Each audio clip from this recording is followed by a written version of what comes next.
बोलिए भगवान महावीर स्वामी। पहले जादव वीर प्रभु है तेरा नाम, मुझको है मरना। वीर प्रभु है तेरा नाम, मुझको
झूठा है संसार समझ कर छोड़ गए थे सब कुछ हंस।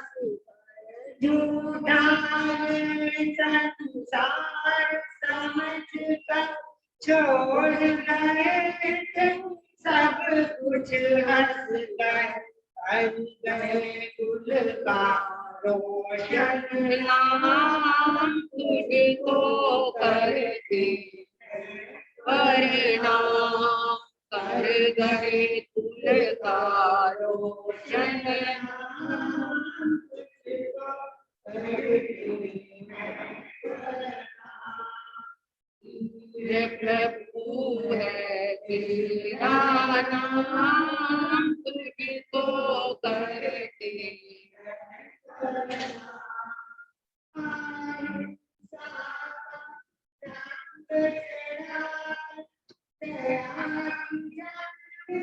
ज्योति जला कर अहिंसा का रंग चढ़ा कर दया की दिल में ज्योति जला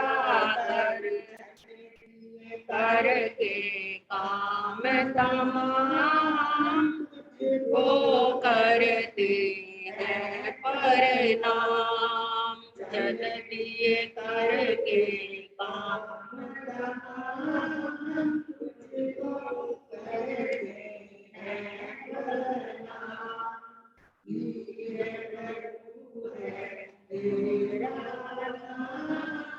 तुझको करते हैं परिणाम।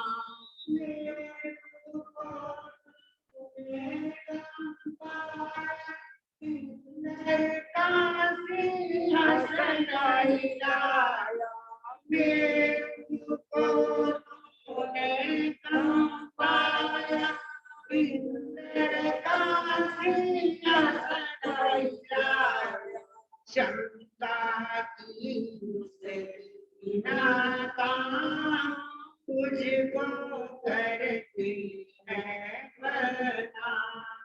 शंका की उसकी नाकाम तुझको करते हैं प्रणाम। वीर प्रभु है तेरा नाम तुझको करते हैं प्रणाम। तुम बिन खाली है संसार, तुम हो सबके प्राण आधार। तुम बिन खाली है संसार, तुम हो सबके प्राण आधार। कहाँ है तेरा सुंदर नाम तुझको करते हैं प्रणाम। कहाँ है तेरा सुंदर नाम तुझको करते हैं प्रणाम। वीर प्रभु है तेरा नाम तुझको करते हैं प्रणाम। पाप के बादल सिर पर छाए, तुम बिन नीरज कौन बनाए।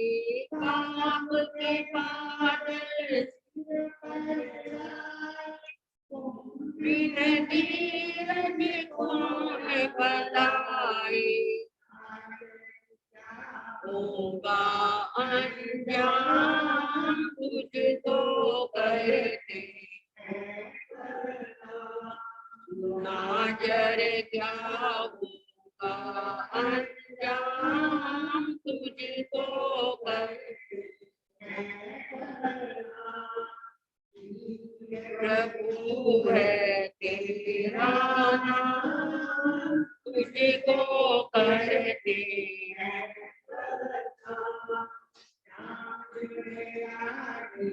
सुबह और शाम कट जाते हैं कर्म जो दयाले।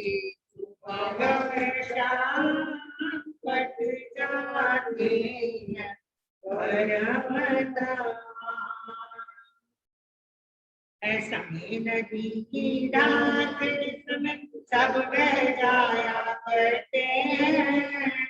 ऐसा में बड़ा तूफान प्रबल पर्वत झुक जाया करती हैं। अक्सर दुनिया के लोग समय में चक्कर खाया करते हैं। लेकिन कुछ ऐसे होते जो इतिहास बनाया करते हैं।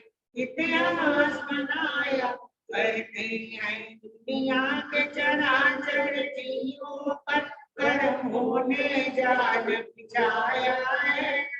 क्या साधु कृष्ण क्या बाल वृद्ध बस कोई न बचने पाया है। अति शुभ कर्मों के आने से संतों का समागम जिन वाणी शरवण करने से दुख जन्म मरण का मिटता है।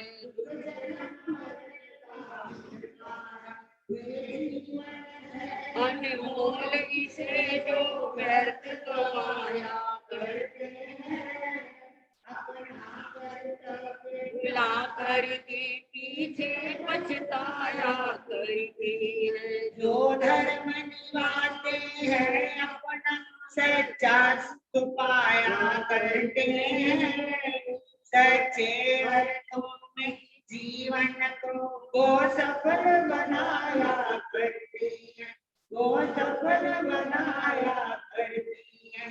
पूरे पावन चरणों में जो शीश झुकाया करते हैं। भगवान की भक्ति में अपना अनुकूल लगाया करते हैं। शरदा की जोत जगा करके जो ध्यान लगाया करते हैं।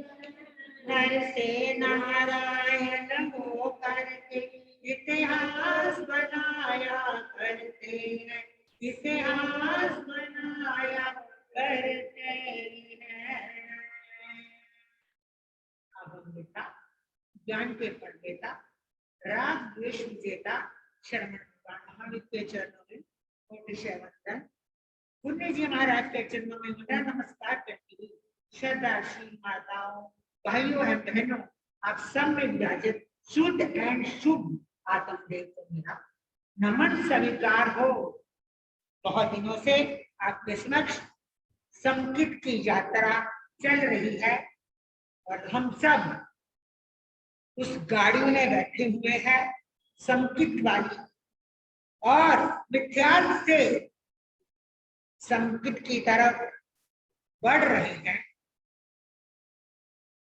लगता है सबके ऊपर उसका प्रभाव तो पड़ेगा ही। जो आदमी सुनता है, जब बोलता है, कथनी और करनी एक होनी चाहिए, तभी ही मजा है। सुनने का भी है, जो आदमी सुनता है उसके ऊपर उसका ध्यान आए, अमल करे, तभी ही ठीक रहता है, पर आ भी जाता है। जैसे संकित की यात्रा धरातल से चोटी की तरफ, मिथ्यात्वी कौन? जिसके मन में करुणा भाव नहीं, किसी के दुख को देखकर पिघलता नहीं। संकित की यात्रा जीवन में क्या क्या संघर्ष आएंगे उनको सहन करने की यात्रा है, और क्या क्या सुख दुखों का हार चलेगा। जो धीर मनुष्य है, जो संतोषी मनुष्य है, वो कंट्रोल करना सीख जाता है। क्रोध आ गया तो उसको सहन करने की शक्ति आनी शुरू हो जाती है। जीवन पथ पर कैसे चलना है, संकित की यात्रा सिखा देती है। जीवन की यात्रा को खुशनुमा बनाना, ये ही संकित की यात्रा है। आप सबके सामने चल रही है। जैसे किसी भाई ने अपने ऑफिस में लौटते हुए सोचा कि आज घर जाऊंगा तो पनीर की सब्जी खाऊंगा। बहुत दिन हो गए, मेरा मन कर रहा है कि जाकर श्रीमती जी को कहूंगा कि पनीर की सब्जी बना।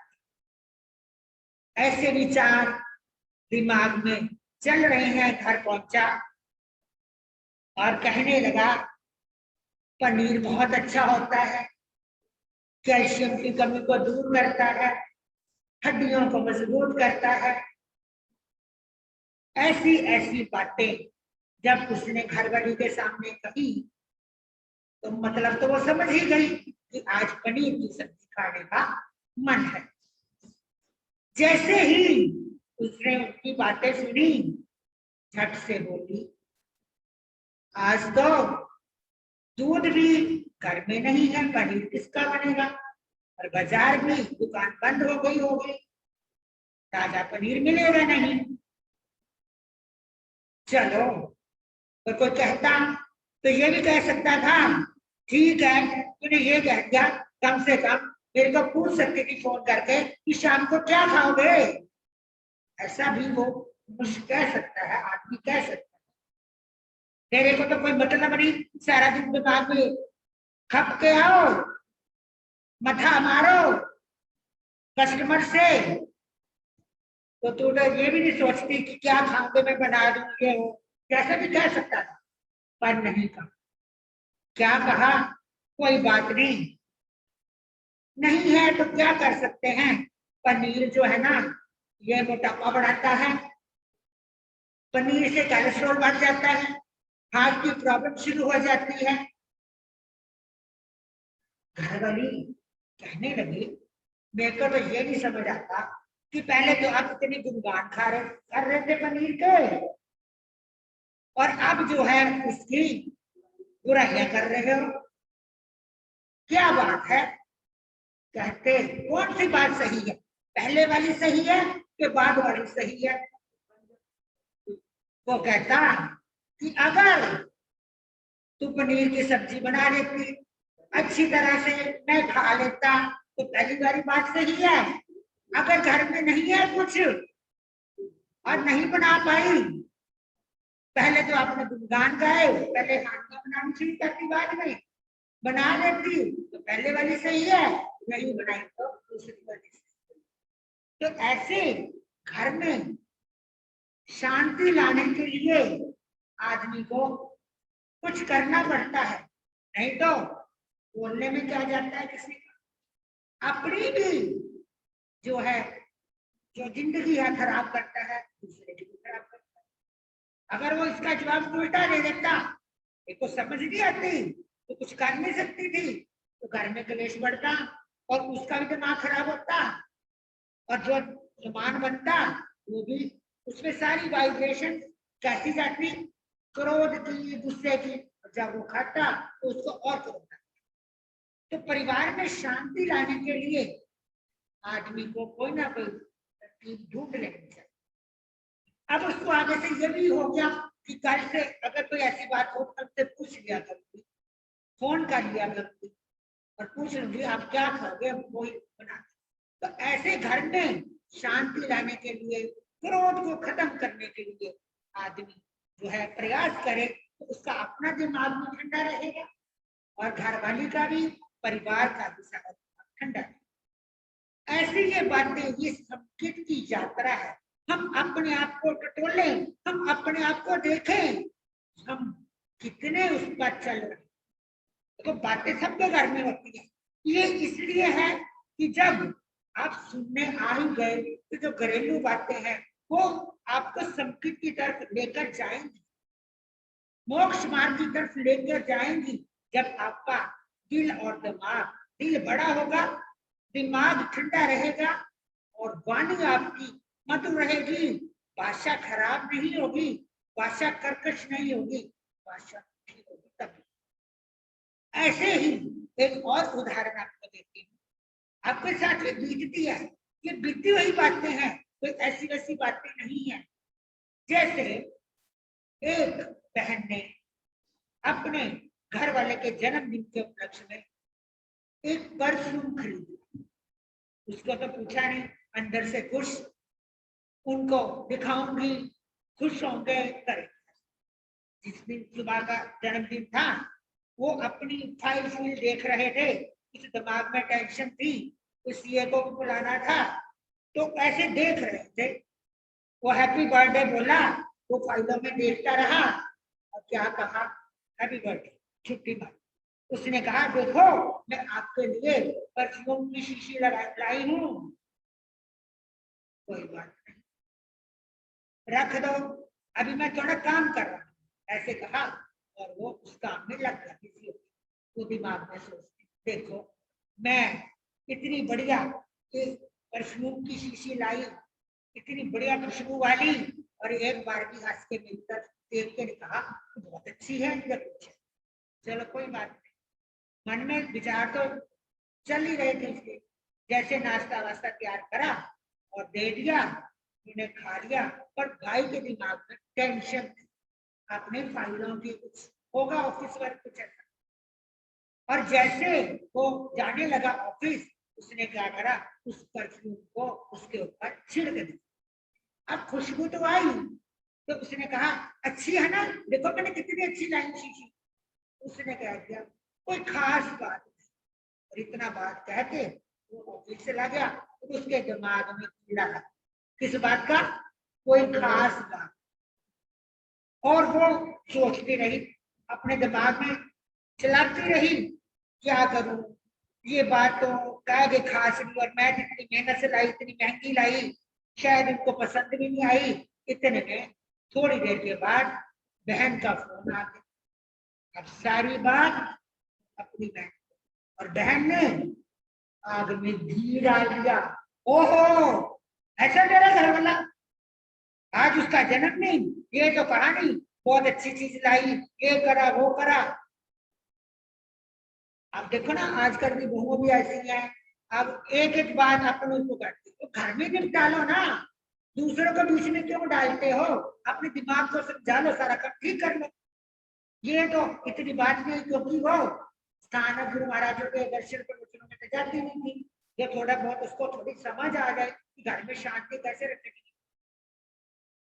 सारा दिन वही बात, वही बातें, वही बातें, बहन की भी बातें, अपने दिमाग की भी बातें अब करती नहीं।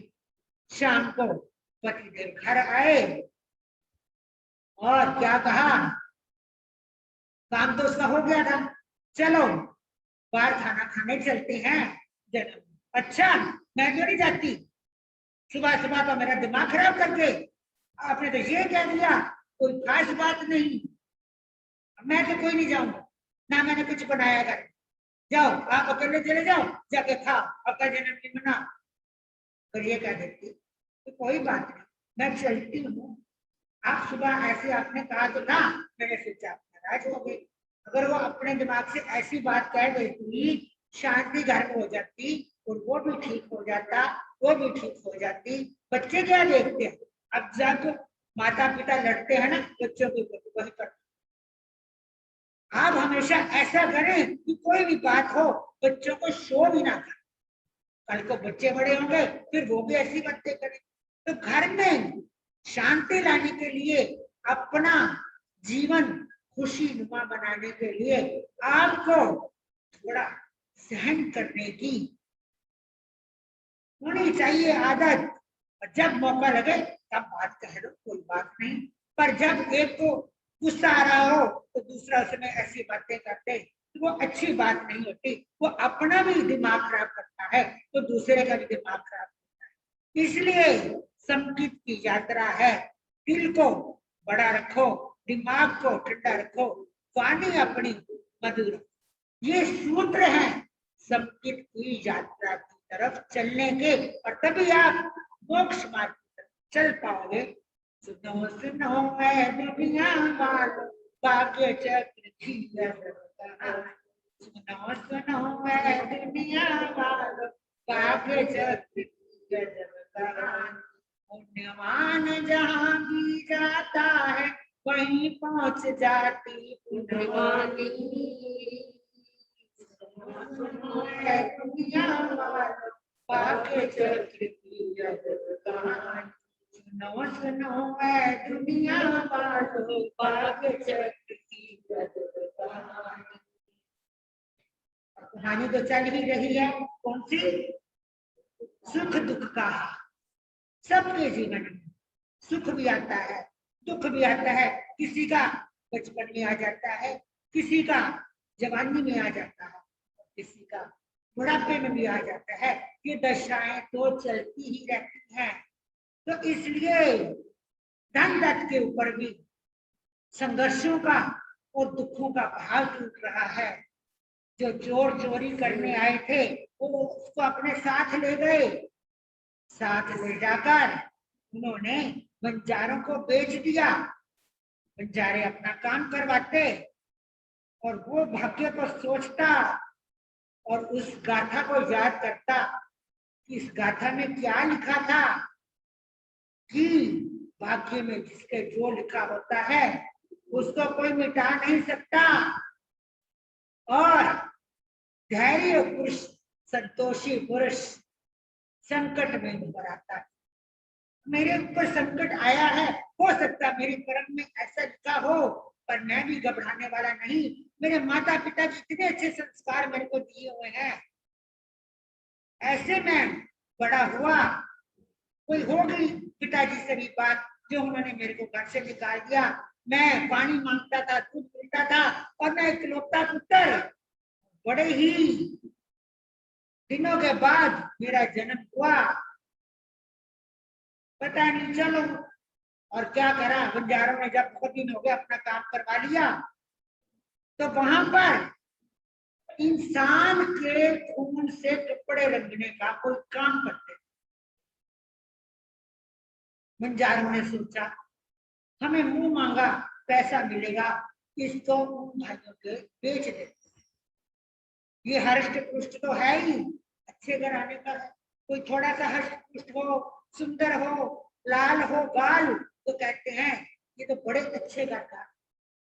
लगता है तो हम भी कह देते हैं ये खाते पीते घरों की निशानियां हैं।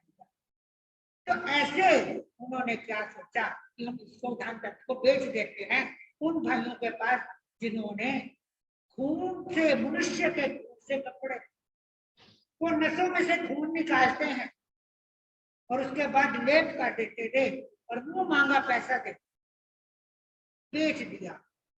जब बंजारों ने उन भाइयों को बेच दिया तो बड़े खुश हुए, अरष्ट पुष्ट, इसके तो शरीर में खून की मात्रा भी बहुत है, हमारा काम भी बहुत अच्छा चलेगा। मुंह मांगा जो था बंजारों ने पैसा दे दिया और वो क्या करते, सिरिंज लेकर उसके से खून निकालते और कपड़े रखते और बहुत बेचते उन कपड़ों। उसके धीरे धीरे शरीर में कमजोरी आनी शुरू हो गई, इतना उसके शरीर से खून निकाला पर खाने को इतना देते नहीं थे। यही काम करते करते आखिर शरीर दुबला पतला झरझर हो गया, तो बेहोशी भी आने लगी। अब उसको बहुत ज्यादा संकट का समय, एक दिन वो बिल्कुल बेहोश हो गया। अब वो बेहोशी की हालत में वो क्या सोचते हैं, भाई अब इसके शरीर में खून तो रहा नहीं, इसको यहीं किसी जंगल में बेहोशी की हालत में फेंक देते हैं, इसको पता ही नहीं चलेगा क्या। अब वो ले गए उसको जंगल में फेंक दिया। अब आगे कैसे उसका वर्णन चलेगा तो फिर सुनाऊंगी। अब बड़े महाराज साहब आपने जो है ओम शांति।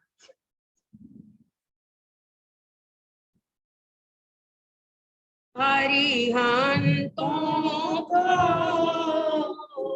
नमस्कार, हरिहंतों को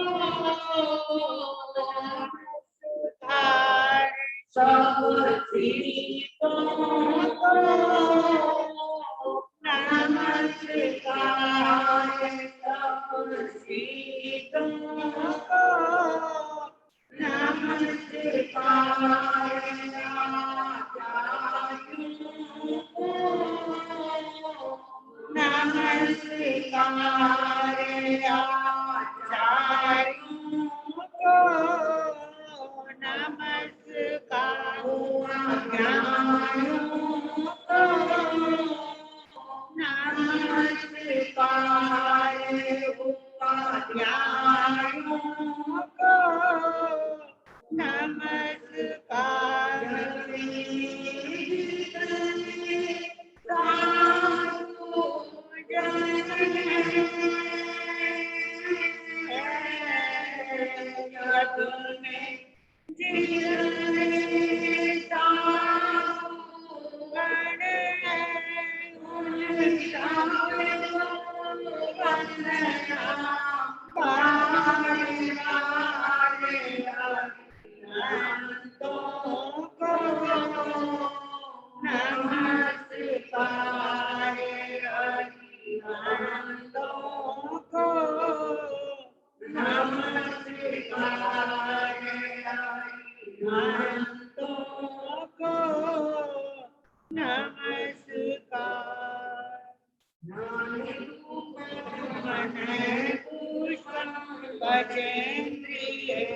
दया करो श्रीनाथनंदन जगत वंदन महावीर जिनेश्वरम वर्तमान जिनेश्वरम। आचार्य गोपाल जी की कृपा से पंजाबी में ऐसे समाधि करवाएंगे। आप सुन रहे हैं आचार्य मान की पवित्र महान श्रद्धा से वाणी। आचार्य मान को अपनी वाणी से प्रभु का गुणगान करते हुए कीर्तन करते हुए अपने आप को धन्य मानते हैं और विचार कर रहे हैं, चिंतन कर रहे हैं कि ये शरीर तो जो एक दिन समाप्त होने वाला है। तभी ये धन्य होगा जब इस शरीर के द्वारा प्रभु कीर्तन होगा, या कुछ न कुछ अच्छा कार्य होगा, या पवित्र सोच होगी, या अच्छी थिंकिंग होगी, या अच्छे विचार होंगे, या अच्छी सेवा होगी, या अच्छा किसी का भला होगा, आदि आदि बातों पर चिंतन करने आचार्य मानतो। और मेरा सौभाग्य है कि राजा ने मुझे इन 48 सालों में क्या कर दिया, ये मेरा सौभाग्य। अभी आप हमारे पिंकी जी महाराज से सम्यक्तम की बातें, समदृष्टि की बातें सुन रहे थे। जो समदृष्टि होता है वो पूरे को भी क्या ले लेता है, जैसे हंस का स्वभाव है दूध में से भी दूध अलग कर देता और पानी अलग कर देता, यानी दूध पी लेता, पानी को छोड़ देता है। जैसे चिंटी का स्वभाव है, रेता अलग कर देती है और उसमें से मीठे कणों को निकाल लेती है।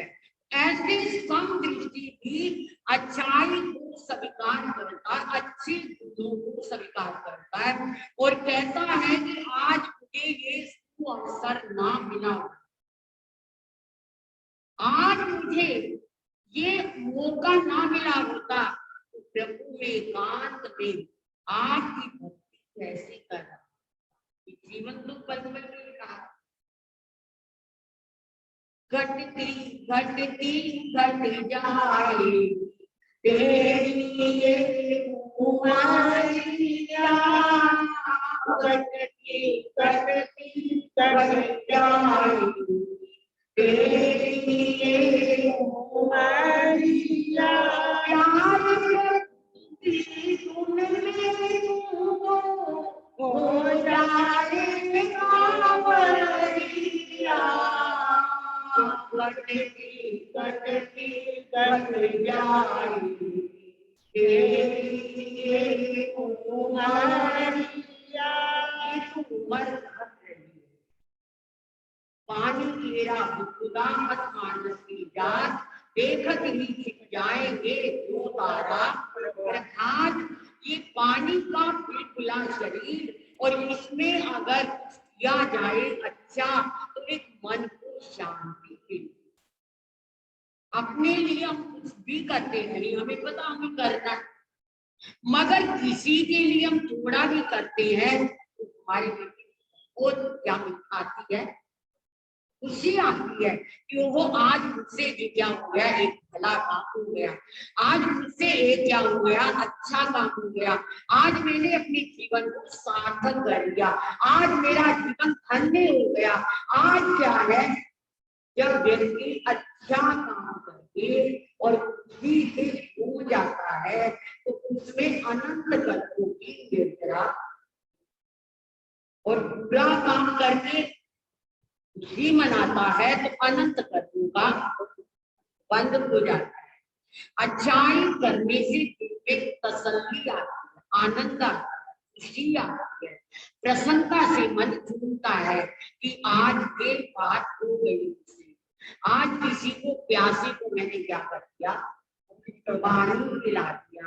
उसी कहने को तो पानी है, लेकिन उसकी जान है जो प्यासा है पानी, और जिसने पिलाया उसको कितनी खुशी हो सकती, कितनी प्रसन्नता हो सकती है। ये तो केवल वही दिल जानता है जो अच्छे काम करता है, और जिसके दिल में ये खुशी मनाई जाती है। कहते हैं बहुत सारे यात्री कावड़ लेकर जा रहे थे, आप समझ गए ना, अभी अभी सावन में लोगों ने उठाई थी ना कावड़, इस बार तो क्या कोविड से बंद हो गई थी, लेकिन हजारों लाखों लोग जाते थे कावड़। और एक व्यक्ति भी गया, बड़ी मुश्किल से उसने तो प्रण किया था कि गंगोत्री तक जाऊंगा, गंगोत्री यमुनोत्री तक, और वो वहां तक गया और अपने कंधे पर कावड़ ले आया पानी भर करके। जब वो रास्ते में आ रहा था तो उसने गधे को प्यास से तड़पते हुए देखा। उसने कहा कि ये तो प्यास से तड़प रहा है और मुझे तो कावड़ कहाँ चढ़ानी है, शिवलिंग भी चढ़ानी है, और कितनी दूर जाने का और ये कावड़ लाने का फायदा क्या हुआ अगर क्या है मैंने पानी शिवलिंग में ना चढ़ाया पर इस गधे को देखकर भाई मेरे से रहा नहीं था। अरे देखा जाएगा प्रभु नाराज हुए या कुछ हुए पर मैं ये नहीं देख सकता कि एक गधा प्यास से तड़प रहा हो और मैं ये पानी के पास से कावड़ क्या है के लिए लेकर जाओ। कहते हैं और भी बहुत सारी यात्री थी जो कावड़ लेकर जा रहे थे पर वो सब देख करके अनदेखा करके जा रहे थे। अब उस व्यक्ति से रहा ना गया, उसने वो कावड़ अपनी आगे की और गधे की ऊपर पानी डाल पिला दिया उसको। अब पानी पी गया गधा और पानी पीकर उसकी परेशान थी, बड़ा आनंद हुआ।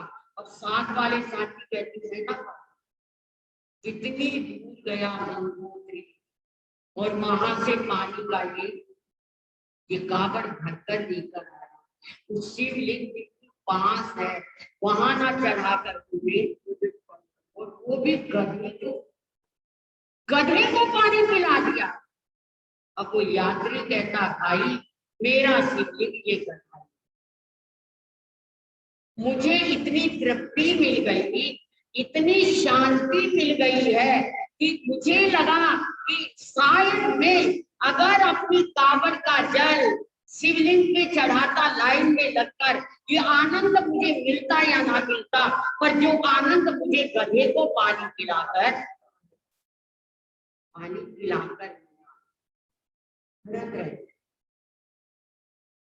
मांस खमन के पानी में संत आहार की गवेषणा कर रहे थे। आहार भी कहाँ से मिले कैसे मिले ये देख रहे थे। मांस खमन का मारना था। अब यहाँ वहां इधर उधर कहीं कोई सगेटा हो जाता है कहीं कोई क्या है कहीं कोई और दोष लग जाता है कहीं कुछ और हो जाता है। अब उन्हें मतलब आहार कई दिनों से आहार नहीं मिला बड़े परेशान हो गए पारना है और मेरी अंतराय टूटी नहीं। एक दिन क्या हुआ कई दिन के बाद राजा का जन्मदिन था और राजा ने अपने जन्मदिन की खुशी में 32 पकवान बनाए एक थाल में सजाए और सोचा मन में कि इस बार मैं अपने जन्मदिन पर यही काम करूंगा कि पूरी जनता को मेवा मिष्ठान का भोजन खिलाऊं। और वो थाली घर घर में उसने क्या करी भिजवा दी। एक बुढ़िया के घर में भी वो थाली आई। अब जैसे बुढ़िया अम्मा के घर वो थाली आई बुढ़िया अम्मा वो थाली क्या है अभी रखकर खरीद में थी कि सामने से वो नजर आ रही वही माल खमन वाले उन्हीं। अब उनको देखा और देखकर अम्मा ने एकदम से कहा अरे महाराज कोई दोष नहीं कुछ नहीं है अभी अभी राजा के यहाँ से ये एकदम रासू केस में आहार आया आप स्वीकार करो। महाराज ने देखा कि कोई सलेटा नहीं कोई बात नहीं उन्होंने पात्र कर दिया और उस बूढ़ी अम्मा ने सारे का सारा जितना भी मतलब पूरी थाली का खाना था वो सारा किसको दे दिया उस मुनि को दे दिया। बड़ी खड़ी होकर खुश हो रही। इतनी देर में पड़ोसन आ गई। वो माँ हाँ तुमने आज राजा वाला भोजन खाया माँ? अरे बहुत बेचारे कमजोर और तपस्वी मुनि आए थे मैंने तो बहन सारा कितनी किस्मत। कहते भाग में खेती करे बैल मरे या काल पड़े। अरे सारी उम्र में आज तो राजा के यहाँ से खाना आया और इतना स्वादिष्ट भोजन था। अरे माँ तूने क्या किया थोड़ा तो अपने लिए रख लेती ना। मुझे तो देने में बहुत आनंद आया कुछ ना किया ये जरा बरा सा कहीं लगा दाना दुमका से इसे खाके भी थी क्या स्वाद था क्या। और उस मुनि ने तुझे कुछ आशीर्वाद कुछ दिया? कोई दिया तो उसने कुछ नहीं वो तो चुपचाप अपने पात्र में डुबाया और चलता लगा है। ये क्या दिया आशीर्वाद भी नहीं मिला कुछ कहा भी नहीं, और नाक चाहिएगा तेरा भाई थी, वो तेरा साई थी, वो तो क्या है कुत्तों वाली, वो तो क्या है बड़भागन, वो तो सौभाग्यशाली। पता नहीं बुढ़िया माँ देखती होती है ना, वो कोई उनके कौन को क्या क्या कहते होते, भाई जियो साई जियो, क्या है स्वागत, पता नहीं क्या क्या बोलती है। तो ऐसे तुझे कुछ भी नहीं दिया, कहते उन्होंने कुछ नहीं दिया, फायदा क्या फायदा हुआ दीदी। अब बूढ़ी माँ कहा तो इतनी ऊंची विचार करती हुई थी, अब इतने विचार गिर गए से मैं ले आऊं अपना खाना मांग कर। क्या कहने लगी कि मैं अपना खाना ले आऊं मांग कर, अगर वो नहीं गई तो ले आ, कहाँ मिलेगा, पागल है, जा छोड़ जा, अभी तो रास्ते भी होंगे, भाग। अब वो भागी भागी भागी जा रही है, और बेचारे संत तो अपनी चाल से देखा, पहले तो धीरे धीरे आ रही थी, चला भी नहीं जा रहा था, अब खाना लिया और ऐसे आगे जा रही है जैसे इनके पाँव को क्या लगे हो, पहिए लग गई हो, ऐसे उड़े जा रहे हैं जैसे पंख लग गए। अब मनी मन कह रही है कि तुझे पकड़ाई में भी नहीं आ, पर संत बेचारे जैसे आए थे उनके मन में कोई बात ही नहीं थी। अब करते कराते पूरी अम्मा ने उनको पकड़ लिया और आगे करी। क्या है महाराज, आपको मैंने इतना खाना दिया, मैंने खुद खाया भी नहीं, किसी को खिलाया भी नहीं, आपको दिया सारा खाना दिया, जैसे बहुत एहसान किया हो, खाना दिया सारा, और आपने मुझे दो आशीष भी नहीं दी। आपने क्या नहीं, मुझे दो आशीर्वाद भी के शब्द भी नहीं दिए। मुस्कुराए, संत मुस्कुराए और कहने लगे माता जी पहले ये बताओ, जब मैं आपके घर खाना लेने गया क्या आत्मा मेरा बिल्कुल ऐसे कमले बनकर धीरे धीरे आ रहे थे, और जब मैंने खाना ले लिया पता नहीं घोड़े की तरह चलती है, तब तो ऐसे भाग रहे थे जैसे पकड़ाई में भी नहीं आ रहे थे। तो माता जी उनसे बोलने का क्या होता है, जब मुझे आहार मिल गया और शुद्ध आहार मिल गया तो मेरे एक एक रोम राय ने क्या किया, और अरे मुंह से देने से क्या होता है, एक एक कण ने आशीर्वाद किया, एक एक रोम ने, क्योंकि पूरे शरीर में क्या आ गई, अभी तो खाया भी नहीं, अभी तो खाया भी नहीं, तब इतनी जान प्राण आ गई, और खाऊंगा तो कितना बड़ा क्या है। मैंने एक दिन आपको बताया था कि नंदी सूत्र में आता है कि कई बार पृथ्वी पानी वनस्पति में एक भवतारी जीव भी होता है। एक भवतारी का मतलब समझे, जो एक भव के बाद कहाँ चला जाएगा, मोक्ष में चला जाएगा। अब पृथ्वी से तो सीधा मोक्ष में जा नहीं सकता डायरेक्ट, क्या है ना पानी की काया से जा सकता, ना वनस्पति से जा सकता, तो एक भव किसका लेगा, मनुष्य का लेगा, और लेकर सीधा हमने तो यहाँ तक भी पढ़ा है कि जो मोरा देवी माता थी पहले जन्म में, उसका जीव एक केले का जीव, क्या था, केले में था उसका, और वहां से सीधा मरुदेवी माता बना, और मरुदेवी माता से सीधा उसमें चला गया। तो कब कहाँ हमारा जीव कैसे चला जाता है, ये कारण क्या,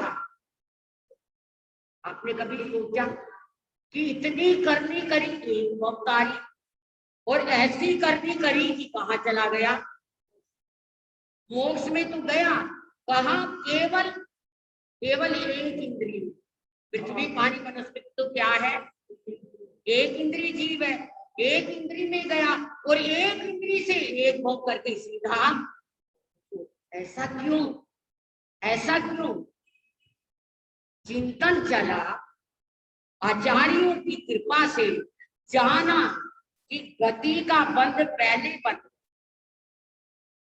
क्या हो गया, गति का बंध तो पहले बन गया, गति का कि कौन सी गति में जाना, पृथ्वी में, पानी में, वनस्पति में, और कर्म निर्जरा क्या हो गई, बाद में थी। इतनी निर्जरा कर ली, इतनी निर्जरा कर ली कि केवल एक भव का क्या है, केवल एक भव इतने कर्म रह गए, एक भव करेगा और वहां से डायरेक्ट उसका टिकट मिल जाएगा। कहने का मतलब क्या मेरे भाई बहनों, कि हमारा जीव कब कौन सा कैसा हो सकता है। अब बूढ़ी अम्मा को बूढ़ी ने, महात्मा ने क्या कहा कि बहन मैं मुंह से क्या आशीर्वाद दूं, मेरी तो एक एक रोग रहेगी। कब आदमी की भावना कैसा रूप ले लेती है और कब भावना भावे भावना भाइये भावे दीजिए दान। भाव से क्या होता है, भावे भावना भाइये भावे दीजिए दान, भावे धर्म आराध्य भावे केवल केवल ज्ञान। ये सब भावना से, भावना योग सुतप्पा आगमों में आता, आगम वाणी आगम हमारे आगम में आता है, भावना योग सुतप्पा जले नावापी आएगा। भावना के योग से जल में पड़ी हुई नौका भी तुरंत पार हो जाती है। और भावना के योग से व्यक्ति कालिका कसाई की तरह, कालिका कसाई जिसने 500 झोटे मारने का प्रतिदिन नियम ले लिया था, वो कालिका कसाई उसके झोटा एक दिन को ना मारे, राजा श्रेणी ममता अधिपति ने उसे कहाँ बंद कर दिया, काल कोठड़ी में, कि आज तू क्या नहीं मारेगा, झोटे नहीं मारे पर वो कहता मेरा नियम है। अब उसने क्या किया, भावना से अपने रोज नहाने धोने का टाइम नहीं मिलता था, कसाई था, अब भावना से गर्मी काल कोठरी में पड़ा, मैल से क्या है, मैल करता गया पसीनों से, और वो इतना मैल इकट्ठा किया शरीर का और उसको क्या बना लिया, झोटे का आकार बना दिया।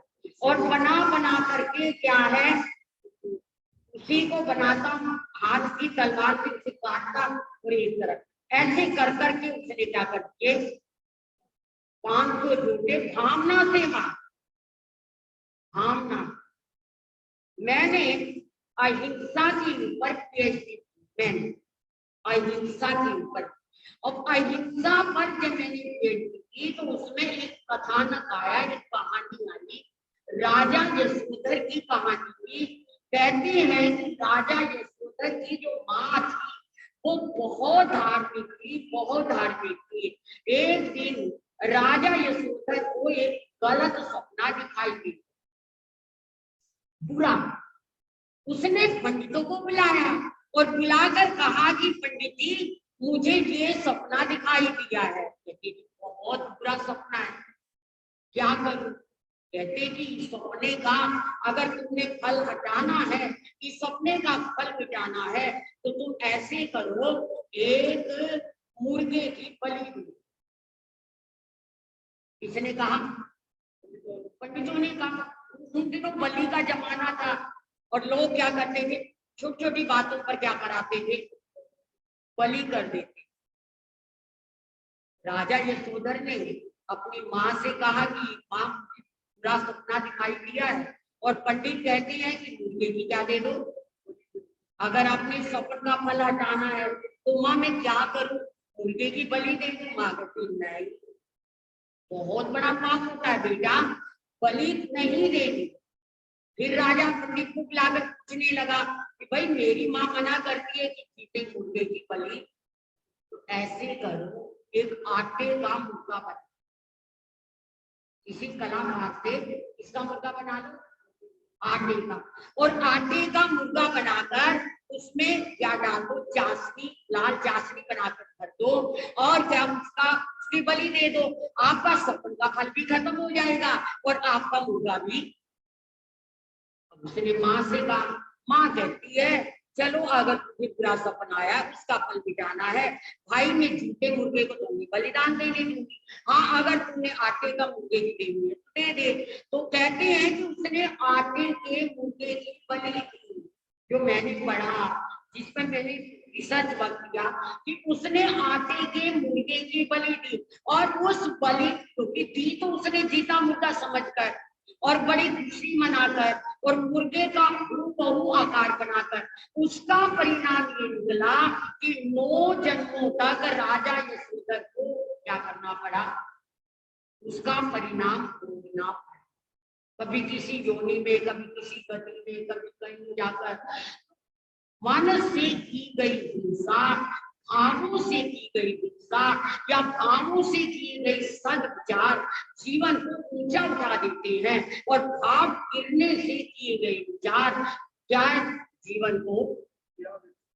जीवन का पतन की ओर ले जाते हैं। बहुत सारी बातें ऐसी, पूरा इतिहास, साहित्य, ग्रंथ और आचार्यों की वाणी भरी पड़ी है, लेकिन घड़ी अपने समय पर पहुंच गई है। इन्हीं शब्दों के साथ विराम लेती हुई आचार्य मानसिंह की वो भक्ति वही की वही बात कह जाती है। कैसे वो 38वें श्लोक में अपनी भक्ति दे रही है कि प्रभु आपका जो सिंहासन पर आसीन रूप है वो ज्ञान है, सोने के सिंहासन पर ऐसे लग रहा है मानो एक देव इंद्र के सिंहासन पर आप क्या है महानता को पा रही है। कैसे आगे बात करेंगे और कैसे आप आएंगे, सुनेंगे, जीवन को धन्य बनाएंगे। बहुत बहुत मंगलकामनाओं के साथ, बहुत बहुत सद्भावनाओं के साथ विचार आपको अपने क्या समाचार दे रहे हैं। आज की हमारी सभा में हम सभी को आने वालों को धन्यवाद देती है, मंगलकामना देती है। भाई राजेश मिश्रा जी परिवार सहित बता रही है, रम्या बहन आई है, बहुत बहुत धन्यवाद है।